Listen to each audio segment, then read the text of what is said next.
Assalamualaikum teman-teman. Pada video ini kita akan membahas tentang sistem pernafasan pada manusia.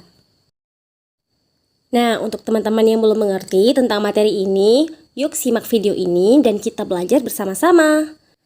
Kira-kira apa itu sistem pernafasan pada manusia? Nah, sistem pernafasan pada manusia adalah sekumpulan organ yang terlibat dalam proses pertukaran oksigen dan karbon dioksida di dalam darah. Nah, seseorang dapat dikatakan memiliki laju pernapasan normal apabila dia bernapas sebanyak 12-20 kali per menit saat istirahat dan berlangsung secara berkesinambungan. Nah, kira-kira kamu sudah normal belum ya? Silakan dihitung sendiri. Oke, kita next ke organ sistem pernafasan. Nah, organ sistem pernapasan ini terbagi menjadi dua bagian. Yang pertama ada bagian atas dan yang kedua ada bagian bawah. Nah, kita bahas sistem pernapasan bagian atas terlebih dahulu. Yang pertama ada hidung. Hidung merupakan pintu masuknya udara ke dalam tubuh. Nah, permukaan rongga hidung dia berlapis selaput lendir yang terdapat rambut-rambut yang berfungsi untuk menyaring udara, kemudian menghangat dan mengatur kelembapan.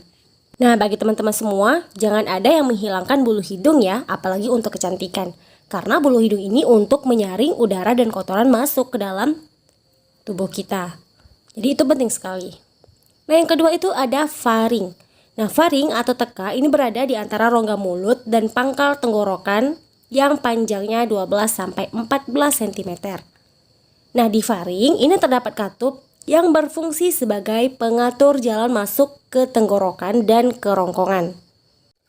Nah, selanjutnya akan diteruskan ke laring atau pangkal tenggorokan.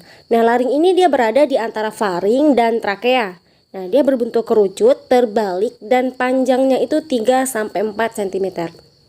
Nah, apa fungsi dari laring ini?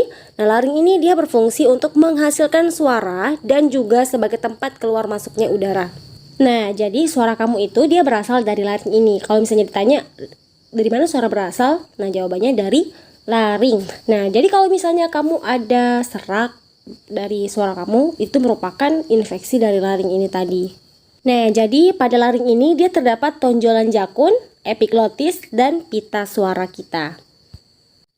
Oke, selanjutnya kita masuk ke organ sistem pernafasan di bagian bawah. Yang pertama, setelah laring tadi dia masuk ke trakea atau batang tenggorokan. Nah, trakea atau batang tenggorokan ini dia berbentuk seperti pipa yang memanjang dari leher bagian bawah hingga rongga dada dan panjangnya itu sekitar 11 cm. Nah, dinding trakea ini dia berlapis sel epitel dengan silia atau bulu getar serta selaput lendir. Nah, bulu getar ini dia berfungsi untuk menahan lalu mengeluarkan partikel halus itu seperti debu atau partikel-partikel lainnya yang masuk bersama udara. Nah, selanjutnya akan diteruskan ke bronkus, di mana bronkus ini merupakan dua cabang bawah trakea yang berbentuk seperti huruf Y terbalik.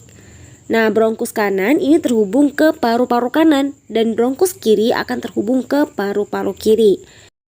Nah, struktur bronkus ini sama dengan trakea, tetapi dindingnya itu lebih halus. Nah, kedudukan bronkus kiri ini lebih mendatar dibandingkan dengan bronkus sebelah kanan. Akibatnya, bronkus kanan ini lebih sering mudah terserang penyakit dibandingkan dengan bronkus yang sebelah kiri. Nah, itulah tadi di bronkus. Kemudian pernapasan dilanjutkan ke bronkiolus. Nah, bronkiolus ini merupakan percabangan dari bronkus. Saluran ini dia lebih halus dan dindingnya itu lebih tipis. Nah, bronkiolus kiri ini berjumlah 2, sedangkan bronkiolus kanan berjumlah 3. Nah, percabangan ini dia membentuk cabang yang lebih halus seperti pembuluh. Nah, kemudian akan dilanjutkan ke organ selanjutnya yaitu alveolus. Nah, alveolus ini dia berupa saluran udara buntu yang membentuk gelembung-gelembung udara. Kemudian dinding alveolus ini tipis, setebal selapis sel, lembab, dan berlekatan dengan kapiler darah. Nah, apa fungsi dari alveolus ini? Nah, alveolus ini dia berfungsi sebagai permukaan respirasi, di mana organ ini mampu melakukan pertukaran gas ke seluruh tubuh. Nah, yang selanjutnya akan berlanjut di organ paru-paru. Nah, paru-paru ini terletak di rongga dada. Jadi manusia itu memiliki sepasang paru-paru, yaitu paru-paru kanan dan kiri. Nah, paru-paru kanan dia terdiri dari 3 lobus atau gelambir, sementara paru-paru kiri dia terdiri dari 2 lobus saja. Nah, mengapa? Hal ini dikarenakan paru-paru kiri ini harus berbagi ruang di rongga dada dengan jantung. Nah, di dalam paru-paru ada alveolus yang berjumlah sekitaran 300-an juta buah. Nah, itulah tadi penjelasan tentang organ sistem pernafasan, baik itu organ bagian atas dan organ bagian bawah. Nah, sekarang kita masuk ke mekanisme pernafasan pada manusia. Nah, jadi pernapasan pun dapat disebut dengan respirasi. Nah, dalam proses respirasi ini terjadi dua siklus, yaitu inspirasi atau proses masuknya udara ke dalam tubuh, ekspirasi atau proses keluarnya udara dari dalam tubuh kita. Nah, ada dua macam mekanisme pernapasan pada manusia, yaitu pernapasan dada dan pernapasan perut. Nah, apa itu pernapasan dada dan perut? Pernapasan dada ini adalah keluar masuknya udara pernapasan yang diatur oleh rongga dada. Sedangkan pernapasan perut yaitu keluar masuknya udara pernapasan yang diatur oleh tekanan dari perut kita. Oke, kita masuk ke penjelasan pernafasan dada. Nah, jadi pernapasan dada ini dia berlangsung dalam dua tahap.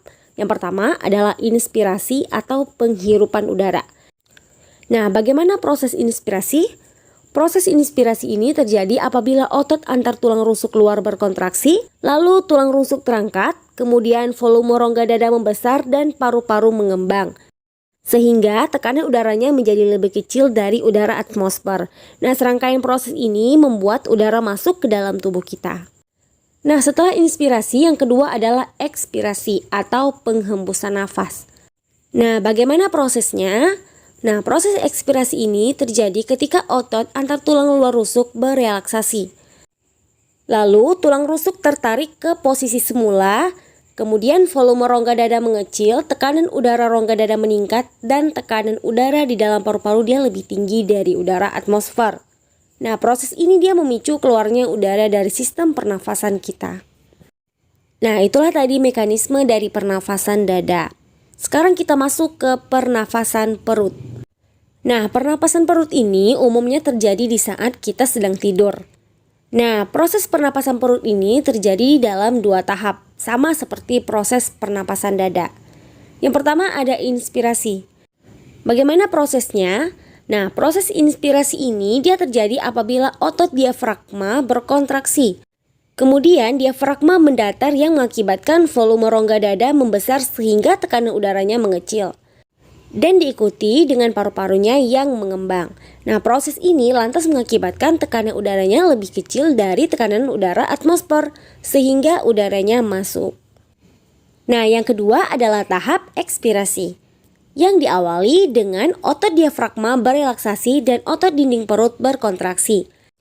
Lalu menyebabkan diafragma terangkat serta melengkung menekan rongga dada, sehingga volume rongga dada mengecil dan tekanannya meningkat.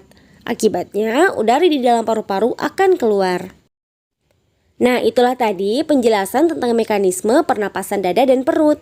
Apakah sudah mengerti sampai di sini? Kalau sudah mengerti, kita akan masuk penjelasan tentang proses pertukaran oksigen dan karbon dioksida.